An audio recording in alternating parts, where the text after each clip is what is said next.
Welcome back to American Morning. With all the talk of tension between the Obama and Clinton camps earlier this week, what's creating the greatest divide in the GOP? Well, former Republican presidential candidate Ron Paul is at odds with many of the more mainstream Republicans, and he joins us now with his take on how things have been going. Ron Paul, great to see you as always, Congressman. Thank you. Nice to be with you. You saw the speeches last night. Bill Clinton oversaw a strong economy during his presidency. This is what he argued last night in his speech. And he made the case that the GOP in the past 8 years has really run the economy into the ground. And that is why they don't deserve 4 more years. What did you think of his speech, specifically what he was saying about the economy? Well, I think there's some truth to that, but I don't think he can claim all the credit for it. The Federal Reserve is really responsible for the booms and the busts. So the Federal Reserve pumped up the credit during his period in the 1990s, and there was a lot of capital gains taxes came in, and it helped the budget.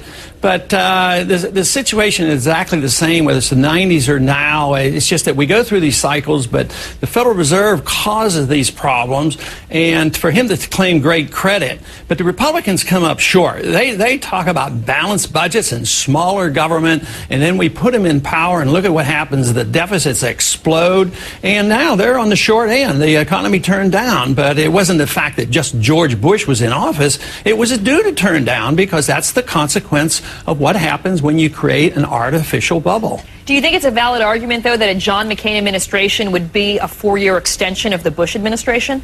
Sure, but I think that's what's going to happen with Obama, too. There's no difference. Their foreign policies are identical. They want more troops in Afghanistan.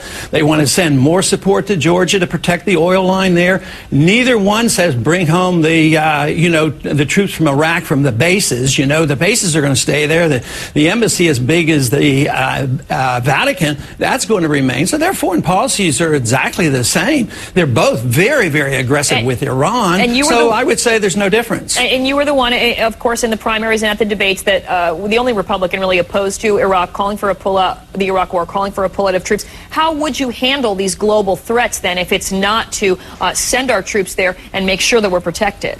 Well, we create the threats. Why are we on the borders of Russia provoking the Russians? I mean, the Georgians initiated the military attack against these enclaves where they were mostly Russian. So it's sort of like the Russians being on the border of Mexico and then us, blaming ourselves. No, it's the fact that we're over there that we create these crises. Isn't it part of our duty, though, to support these fledgling democracies that ask for our help, which is what Georgia did?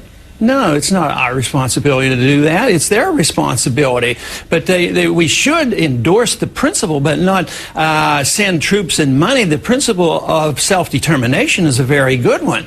But once we get over there, we just aggravate the situation. What did we do? We did exactly the opposite in Yugoslavia. We bombed Serbia in order for Kosovo to become independent. Now the Russians are doing the same thing, and then we're on the opposite side. It's this total inconsistency.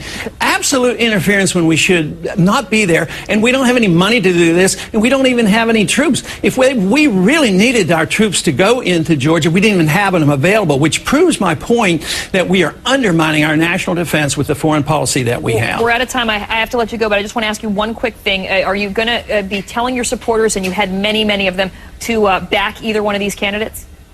Oh, well, I've endorsed neither one and will not endorse either of the two top candidates. All right. Congressman Ron Paul, always great to talk to you. Thanks.